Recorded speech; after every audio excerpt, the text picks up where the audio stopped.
Sudah kita sudah merenungkan ini ya, Calvin memakai gambaran-gambaran atau metafora tentang ibadah. Jadi yang dipakai itu adalah gambaran. Penggunaan gambaran ini berarti sesuatu yang berbeda dengan kita menjelaskan secara definisi, ya, menjelaskan dengan kalimat-kalimat yang pakai 1-2 kalimat terus kemudian kita langsung bisa mengerti. Tapi gambaran-gambaran ini menjadi sesuatu yang sebetulnya bisa membantu kita untuk mengerti kekayaan daripada konsep ibadah ini ya. Kita seperti sudah tahu ya, di gereja GRI ini kan nggak betul-betul mengikuti pengajaran daripada Calvin atau teolog reform yang lain, yang kita nggak boleh pakai gambar di sekolah minggu sama sekali ya. Kalau adik-adik ini pergi ke sekolah minggu kan biasa masih ada gambar dan sebagainya. Sesuatu yang kita pakai untuk bisa membawa anak-anak itu lebih mengenal Tuhan melalui gambar ya. Demikian juga waktu kita melihat di sini, Calvin sendiri meskipun dia nggak sedang mengajar sekolah minggu, tapi dia juga pakai gambar. Dia pakai gambaran untuk mengajarkan orang itu untuk bisa mengerti ibadah itu sebetulnya seperti apa gitu. Jadi ada gambaran itu membuat kita bisa melihat ya. Kadang-kadang ada hal yang kita nggak bisa jelaskan kecuali ketika melihat gambar gitu. Kalimat-kalimat definisi itu sangat terbatas untuk menjelaskan sesuatu ya. Saya misal ambil contoh ya. Saudara lihat mukanya orang, itu kan satu gambar ya. Saudara lihat mukanya orang, mukanya teman dan sebagainya, itu gambar. Coba jelasin sama orang lain itu gimana gitu. Saudara bisa nggak jelasin mukanya orang lain itu? Matanya 2, ya saya tahu matanya 2. Kalau matanya 1 itu siklop namanya, bukan orang gitu ya. Matanya pasti 2, bukan di tengah 1 gitu. Matanya 2, tapi yang lain juga matanya 2, tetap nggak menggambarkan juga gitu. Terus kita bilang hidungnya mancung. Ya hidungnya mancung ada jutaan orang di dalam dunia itu, tetap nggak kasih gambaran. Saudara mau jelasin gimana? Panjang alisnya dan sebagainya, pakai ukuran-ukuran sentimeter, terus kemudian derajatnya dan sebagainya, tetap terbatas. Kita nggak bisa jelasin wajahnya orang dengan kalimat. Sudah dikasih 1000 kalimat untuk menjelaskan mukanya seseorang, tetap nggak bisa gitu. Karena itu bukan sesuatu yang bisa dijelaskan pakai kalimat-kalimat secara proposisi gitu ya. Tapi ya paling simpel sih kita tunjukin gambarnya orang juga kayak gini. Oh terus kita, oh gini mukanya gitu ya. Kita kadang-kadang kalau nggak kenal orang dijelasin nggak tahu, kita minta kirimin fotonya aja. Mungkin saya tahu fotonya, sudah dikirimin fotonya kita jadi tahu. Oh orang ini gitu ya, langsung menjelaskan gitu. Nah Calvin waktu pakai istilah gambaran di sini, saya percaya sebetulnya mau menjelaskan dengan lebih baik karena ada keterbatasan ya. Waktu kita mau bicara tentang ibadah itu sangat terbatas mau menjelaskan gitu. Ibadah itu sebetulnya seperti apa sih? Kalau mau dijelaskan dengan kalimat mungkin juga terbatas. Akhirnya Calvin pakai gambaran-gambaran untuk menjelaskan ibadah. Kita sudah menjelaskan 6 gambaran ya tentang ibadah itu. Ibadah itu apa? Nah ini adalah gambaran yang ke-7 dan gambaran yang ke-8. Gambaran ke-7 yang disebut Calvin di situ adalah metafor atau gambaran ratifikasi perjanjian. Istilahnya sulit ya. Ratifikasi itu apa sih? Ratifikasi itu adalah satu restore sesuatu yang diperbaiki kembali, sesuatu yang sudah rusak lalu kemudian diperbaiki kembali, itu namanya ratifikasi. Kita itu ada perjanjian dengan Tuhan. Tuhan itu sendiri berjanji bahwa Dia akan menjadi milik kita. Tuhan sendiri memberikan dirinya bagi kita, ya, Dia sungguh-sungguh berkomitmen, Dia mau setia kepada kita. Tapi Dia juga mau supaya kita ini setia kepada Tuhan. Itu namanya perjanjian ya. Jadi ini perjanjian 2 arah ya. Dari sisi Tuhan, Dia itu berjanji setia kepada kita. Dia tidak akan meninggalkan kita. Dia akan menjadikan kita itu miliknya. Dari sisi kita, Tuhan juga mau supaya kita menjadikan kehidupan kita itu milik Tuhan. Sekali lagi ya. Yang disebut perjanjian itu adalah Tuhan milik kita, kita milik Tuhan. Apa artinya milik ya? Artinya milik ya, ini saya punya satu barang ya, atau barang ini dan sebagainya. Ini saya punya ini milik saya. Maksudnya apa? Maksudnya ini barang saya bisa pergunakan. Dan yang boleh menggunakan ini ya saya, karena ini adalah barang milik saya. Kalau ini miliknya orang lain, yang mempergunakan ya orang lain. Kalau kita punya rumah, yang pakai rumah itu ya yang punya rumah itu. Saya nggak bisa sembarangan pakai rumahnya orang lain kan ya, karena itu bukan rumah saya. Yang pakai rumah itu ya rumahnya orang itu, dipakai oleh yang punya. Maka waktu Tuhan mengatakan kita ini milik Tuhan, sebetulnya Tuhan itu mau kita bisa dipakai oleh Tuhan, karena kita milik Tuhan.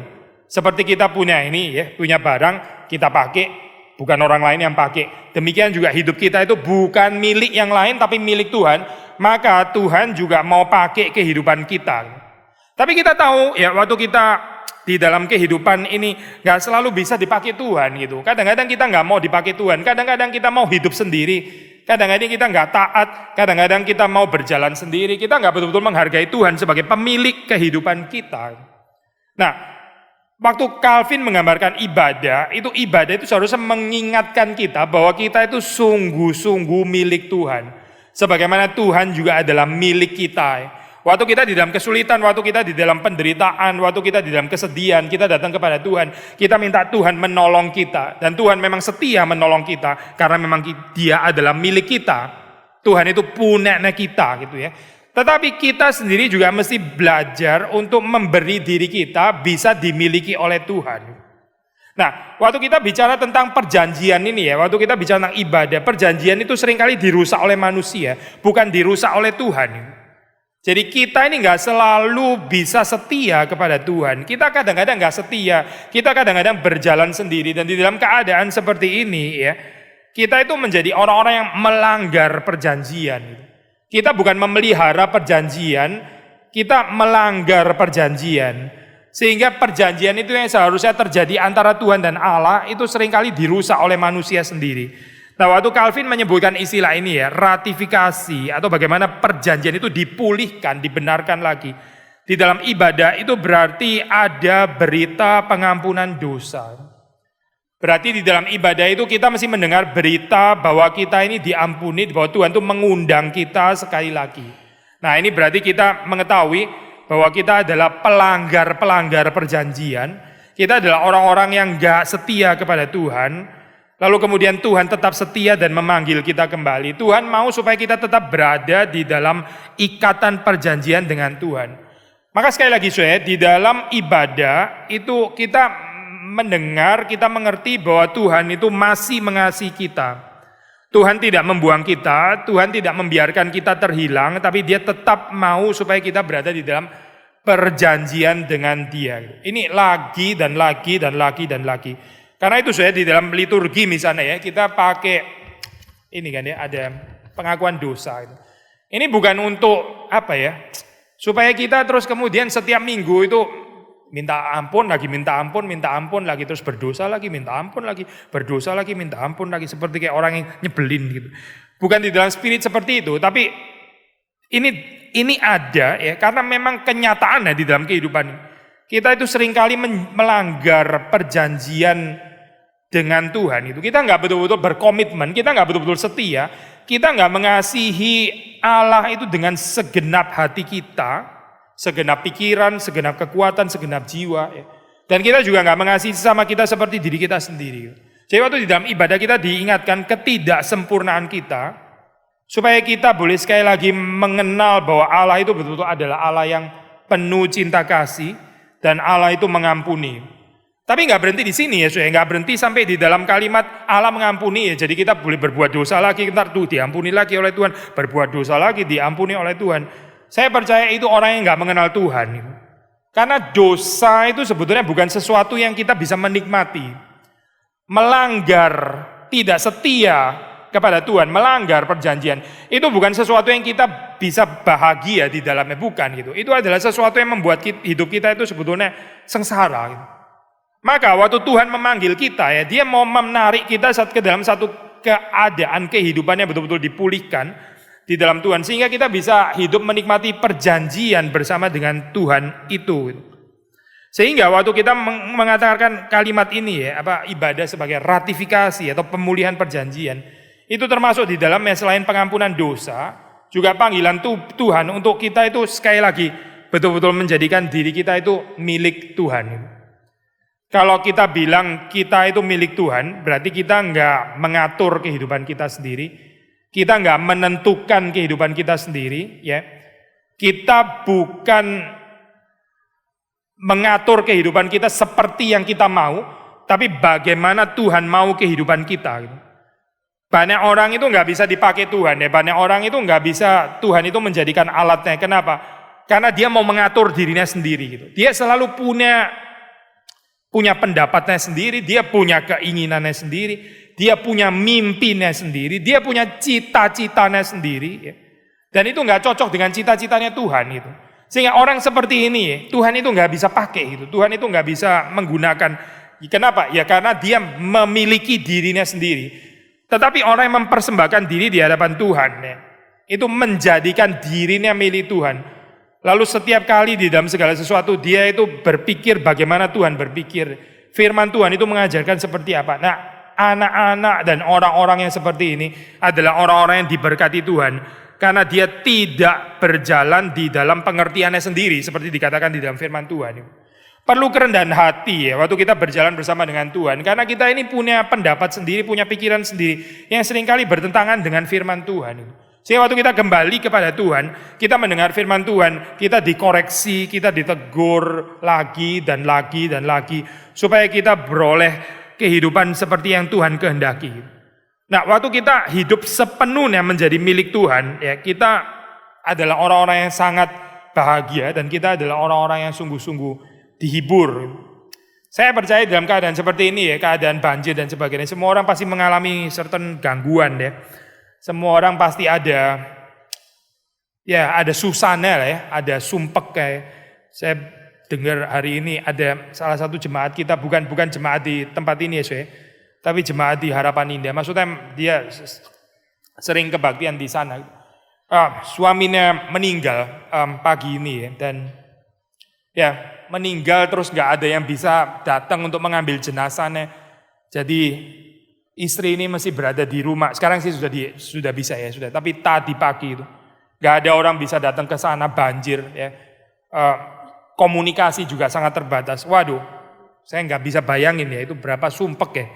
Sudah di dalam keadaan duka, tapi juga nggak bisa melakukan apa-apa, mesti tunggu di rumah, ambulans juga nggak bisa datang dan sebagainya. Orang yang susah lebih daripada kita itu banyak sekali, gitu. Tapi ini bukan penghiburan kita ya. Penghiburan kita bukan karena lihat orang lain lebih susah, jadi kita terhibur. Ternyata saya bukan juara susah, bukan itu ya penghiburannya. Tetapi saya mau mengatakan di dalam saat seperti ini ya, semua orang pasti susah gitu. Saya juga ada susahnya lihat kebaktian sepi seperti ini ya. Ada susahnya gitu, penghiburannya ya gak tiap minggu kayak begini ya saya. Puji Tuhan gak tiap minggu kayak begini. Kalau tiap minggu kayak begini lebih susah lagi gitu. Tapi ini baru kali ini ya, nanti minggu depan mungkin gak seperti ini ya. Jadi kita tetap ada penghiburan. Tapi kalau kita membaca di dalam firman Tuhan ya, seperti dimengerti oleh orang-orang reform yang menulis Katekismus Heidelberg, itu mereka mengatakan penghiburan kita satu-satunya itu apa sih? Penghiburan kita satu-satunya baik di dalam hidup yang di sekarang ini maupun hidup yang akan datang. Lalu dijawab di dalam Katekismus Heidelberg, penghiburannya itu adalah kita itu sepenuhnya adalah milik Kristus. Kita sepenuhnya milik Kristus itu adalah penghiburan. Penghiburannya itu bukan karena nggak ada banjir, jarang banjir, rumah saya nggak kebanjiran, atau rumah ada tingkat, atau saya punya rumah kedua, itu bukan penghiburan, saya bukan penghiburan yang dibahas di sana. Penghiburan satu-satunya, ya. Berarti nggak ada lagi penghiburan yang lain. Ini penghiburan satu-satunya, baik di dalam hidup yang sekarang ini maupun hidup yang akan datang, yaitu bahwa kita itu milik Tuhan. Jadi kita itu sepenuhnya menjadi tanggung jawab Tuhan. Tuhan itu betul-betul peduli terhadap kehidupan kita. Meskipun seringkali di dalam cara pemeliharaan Tuhan kita nggak selalu bisa menyelami. Kadang-kadang ada hal-hal yang kita nggak mengerti cara Tuhan memelihara. Ya. Kenapa orang yang masih muda itu sudah dipanggil oleh Tuhan gitu. Kenapa orang yang jahat bisa terus usianya sampai tua, sudah gitu kaya lagi dan seperti gak kena hukuman dan sebagainya. Kita sulit untuk mengerti kedaulatan Tuhan, pemeliharaan Tuhan, dan kita juga gak berpura-pura bisa menjelaskan. Memang kita sulit mengerti, tetapi kita percaya Tuhan tetap gak salah di dalam bijaksana memelihara kehidupan kita. Karena Dia mau mempertumbuhkan kita di dalam saat seperti itu. Tuhan sekali lagi menantang kita, Dia mengundang kita untuk menyerahkan diri kita untuk dimiliki oleh Tuhan. Ya, dan menghayati bahwa Tuhan sendiri itu juga adalah milik kita. Kalau kita mengatakan bahwa penghiburan terbesar bagi kita itu bahwa kita milik Tuhan, ya kita percaya juga di dalam hal ini ya, kesukaan Tuhan itu waktu Tuhan juga menjadi milik kita. Karena Tuhan juga memberikan dirinya menjadi milik kita. Gitu. Yang terakhir yaitu metafor atau gambaran kesaksian ya. Kita sudah pernah bahas di bagian ini ya. Calvin itu menggambarkan ibadah itu sebagai satu testimonia, satu witness, satu kesaksian. Maksudnya apa sih? Waktu orang datang beribadah, orang mesti bisa melihat ini tidak seperti yang ada di dalam dunia. Itu namanya kesaksian. Tapi kalau orang datang ke gereja, terus lihat sama lagi ya di sini sama lagi. Di dunia itu orang kaya disembah-sembah, masuk ke gereja, orang kaya juga disembah-sembah. Berarti nggak ada kesaksian. Saudara mengerti ya maksudnya ya? Kalau di dunia itu orang miskin dihina-hina, ya, lalu orang datang ke gereja, ternyata orang miskin juga dihina-hina juga. Ya berarti nggak ada kesaksian di gereja gitu. Ini gereja yang nggak bersaksi, nggak ada bedanya dengan dunia. Gitu. Kalau kemudian di luar sana, saudara mendapati orang-orang yang nggak sanggup mengampuni, di dunia itu adalah orang-orang tersinggung yang nggak bisa mengampuni, lalu masuk ke gereja, isinya juga orang-orang tersinggung yang juga nggak bisa mengampuni juga. Berarti gereja nggak ada kesaksian sudah ini. Kalau di luar itu banyak orang baper, sensitif dan terlalu berpikir tentang dirinya sendiri. Lalu orang datang ke gereja, ternyata orang juga baper, sensitif dan berpikir tentang dirinya sendiri. Berarti gereja nggak ada kesaksian di sini. Waktu kita mengatakan ibadah itu sebagai kesaksian, itu mau menyatakan apa saya? Umat tebusan Tuhan itu seharusnya berbeda dengan yang tidak mengenal Tuhan. Tapi kita membicarakan konsep ini saya, bukan di dalam pengertian yang self-righteous ya, bukan di dalam pengertian yang terus kemudian merasa benar sendiri, lebih superior daripada orang-orang dunia gitu. Bukan di dalam pengertian itu saya, bukan.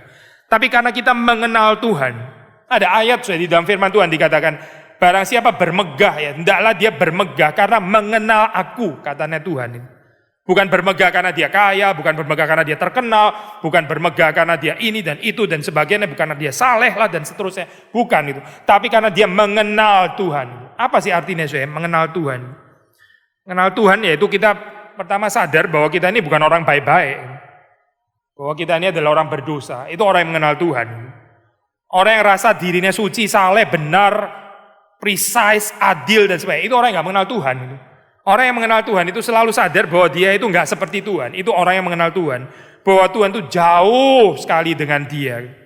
Bahwa dia tidak seperti Tuhan. Nah ini namanya orang yang mengenal Tuhan. Tapi nggak berhenti di sini. Orang yang mengenal Tuhan juga tahu bahwa Tuhan itu mengundang dia ya untuk diubah kehidupannya untuk menjadi seperti Kristus di dalam anugerah Tuhan. Bukan dengan kekuatannya sendiri, tapi di dalam anugerah Tuhan. Nah, setelah kita diubahkan ya, ini Tuhan mau supaya kita menjadi saksi.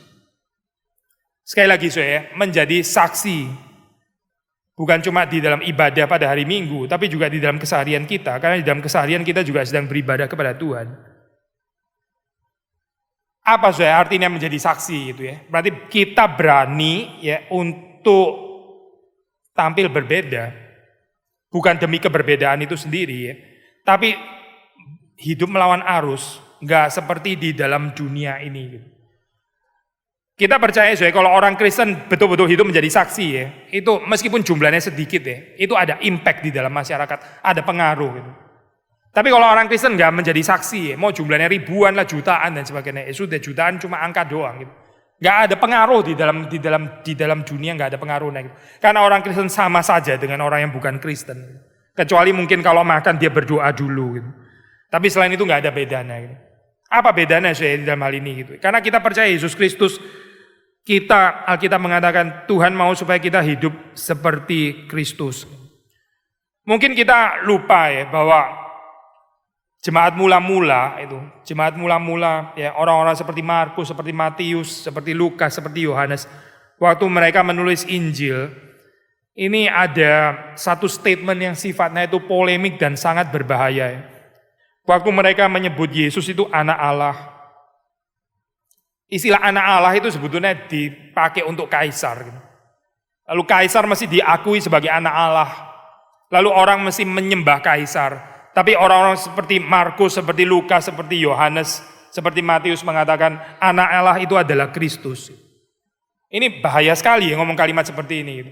Sekarang kalau kita bilang Yesus anak Allah, orang pemerintahan di Indonesia nggak ada yang tersinggung kan ya?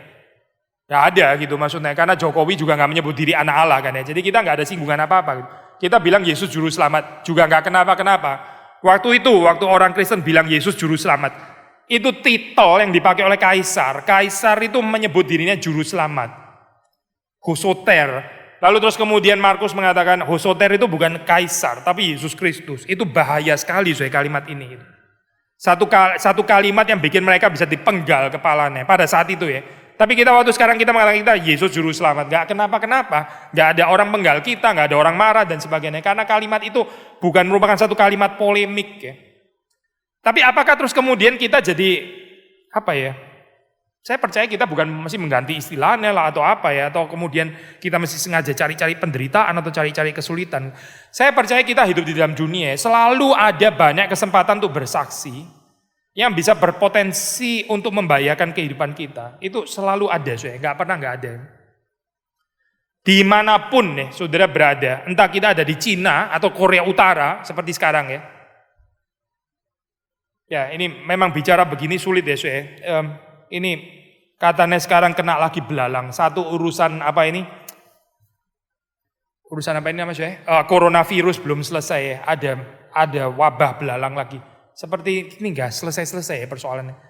Tapi mungkin tahun ini ya, bukan cuma di Cina, tapi di seluruh dunia lah. Di Australia ada apa ini kebakaran lah. Di sini juga banjir seperti yang enggak selesai gitu. Dan kayaknya juga pemerintah juga enggak dengan cepat menangani persoalan ini ya. Seperti ini tahun yang banyak dengan kesulitan, banyak dengan penderitaan dan sebagainya. Di dalam saat-saat seperti ini, mengajak kita itu untuk introspek ya. Mengajak kita ini untuk mawas diri, untuk menguji diri. Kita ini sudah menjadi saksi Tuhan atau tidak. Di Cina itu Xi Jinping mau fotonya dia ditaruh di ini ya, di ruang tamu dia, bahkan di gereja gitu. Jadi bukan gambarannya Yesus, tapi gambarannya ini gambarannya penguasa ya, mesti ditaruh di situ. Enggak sampai dia nanya gimana sih ya, tapi suruh taruh aja gitu. Ya sekarang kalau disuruh taruh di sini ya, fotonya presiden di atas sini ya, alfa omeganya diganti dengan fotonya presiden gitu misalnya. Lalu terus kita gimana sikapnya kira-kira? Ya itu yang sedang terjadi di Cina. Tapi orang-orang Kristen menolak ya. Kenapa? Karena mereka bersaksi, karena mereka bersaksi. Kalau mereka nurut sudahlah cuma taruh gini, toh cuma taruh doang, kita juga nggak nunduk-nunduk, dia juga nggak suruh kita sembah sujud, enggak kok. Cuma suruh taruh doang di dalam gereja. Cuma taruh di rumah saya di ruang tamu gitu. Ya paling ganti biasanya foto saya, sekarang turunin ganti fotonya Xi Jinping. Kan selesai urusan gitu kan ya. Tapi orang-orang Kristen nggak mau sih. Mereka bilang kita nggak akan taruh foto-foto di rumah apalagi di gereja. Ini orang-orang yang punya kuasa kesaksian ya. Orang-orang yang tidak takut menderita, orang-orang yang nggak berkompromi ya, meskipun mereka tahu itu bisa dianiaya setelah itu, dan betul mereka dianiaya. Mungkin ya ini ada poinnya ya, Tuhan mendatangkan kesulitan-kesulitan seperti ini supaya pemerintah yang melawan Tuhan itu nggak sombong. Tapi kita mesti hati-hati ya ngomong kalimat ini. Kita nggak bisa bilang kalimat seperti ini penghukuman, judgment daripada Tuhan. Karena yang menderita bukan cuma orang fasik saja, orang benar juga menderita. Gitu. Ada dokter Kristen yang sangat baik yang mendedikasikan dirinya, akhirnya mati dan istrinya itu sedang hamil ya katanya, mati. Itu nggak cocok kalau kita bilang itu penghukuman untuk dia. Gitu. Saya pikir ngawur ya kalau kita pilih. Penghukuman untuk orang ini mungkin bukan penghukuman untuk orang lain. Jadi Tuhan itu works differently ya, for different people. Tuhan itu bekerja secara berbeda untuk orang yang berbeda-beda. Jadi kita mesti mengetahui ini secara personal Tuhan di dalam saat seperti ini Tuhan mau saya itu apa. Gitu. Setiap orang mesti bergumul sendiri di hadapan Tuhan. Waktu kita mengalami situasi seperti ini Tuhan itu mau saya berbuat apa. Itu very personal. Gak bisa borongan ini adalah ini, Tuhan maunya ini, dan ini untuk semua orang adalah begini. Kita gak bisa ngomong kalimat seperti itu, karena ini adalah sesuatu sekali lagi ya. Tuhan membentuk setiap orang itu berbeda-beda. Tapi sekali lagi yang kita katakan di sini adalah orang-orang yang ada di Cina, orang-orang Kristen yang ada di Cina dan sebagainya, dan di Korea Utara, dan mereka banyak yang dianiaya, mereka tidak meninggalkan Kristus, mereka tidak mengompromikan kebenaran, tapi mereka tetap percaya kepada Yesus Kristus dan mereka berani bersaksi. Kita membaca banyak sekali kesaksian seperti ini, termasuk di dalam zamannya Hitler. Hitler itu minta supaya gereja-gereja itu salut ya, tunduk kepada kepada dia yang menyebut dirinya itu Der Führer. Der Führer itu kalau terjemahan bahasa Indonesia ya, sang pemimpin, the leader, Der Führer. Tapi terus kemudian ada sekelompok orang Kristen di Jerman pada saat itu yang dipimpin Karl Barth. Mereka bikin deklarasi teologis yang disebut deklarasi Barmen. Itu tahun 34 ya. Jadi Nazi itu kan came to power 33, ini tahun 34. Lalu mereka mengeluarkan satu tulisan, bunyinya seperti ini, saya baca dalam bahasa Inggris.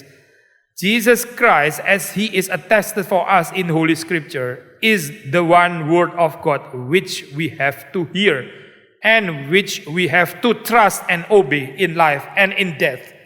We reject the false doctrine as though the church could and would have to acknowledge as a source of its proclamation, apart from and besides this one word of God, still other events and powers, figures and truths as God's revelation. Kalau sekarang kita ngomong kalimat ini ya, nggak kenapa-kenapa, kita dengan gampang setuju, kita dengan gampang tanda tangan ya. Tapi di dalam zaman Hitler, ya, subscribe terhadap deklarasi yang seperti ini sangat bahaya. Karena apa sih? Karena ini ada satu kalimat polemik, ini satu permusuhan terhadap Hitler berarti. Karena di sini, di dalam deklarasi ini dinyatakan bahwa Yesus Kristus, ya, dia adalah firman Allah itu sendiri. Dia satu-satunya yang kita mesti dengarkan dan kita taat. Dalam kurung, bukan Hitler maksudnya gitu. Kita nggak percaya source-source yang lain, sumber-sumber yang lain yang bisa dijadikan dasar untuk pemberitaan gereja. Kecuali Yesus Kristus, kecuali firman Allah itu, dalam kurung, maksudnya bukan Nazi dan bukan Hitler. Gitu. Sulit ya saya mengatakan kalimat seperti ini ya, tapi kita percaya gereja yang diberkati adalah gereja yang bersaksi seperti ini. Gitu. Bagi kita saya, kesaksian itu lebih daripada sekedar, meskipun banjir kita berani tetap datang begitu ya. Lalu terus kita merasa kita sudah bersaksi kepada Tuhan, karena banjir pun saya tetap datang. Gitu. Bersaksi di gedung gereja saya mungkin lebih gampang gitu daripada bersaksi di luar gitu. Karena di gereja, ya ini kalau anggap gereja normal ya seharusnya nggak terjadi penganiayaan. Kalau orang dianiaya di gereja itu keterlaluan ya gerejanya ya saya. Itu gereja yang betul-betul corrupted sampai orang pun dianiaya di dalam gereja. Tapi di gereja kita nggak dianiaya oleh siapapun. Ini orang-orang yang berkomitmen kepada Tuhan kan ya. Tapi di luar sana saya orang nggak berkomitmen kepada Tuhan. Lalu di sana kita berani nggak saya? Berani kita menyaksikan iman kita. Itu yang dikatakan Calvin. Ibadah sendiri ini seperti kayak satu miniatur kesaksian kita di luar.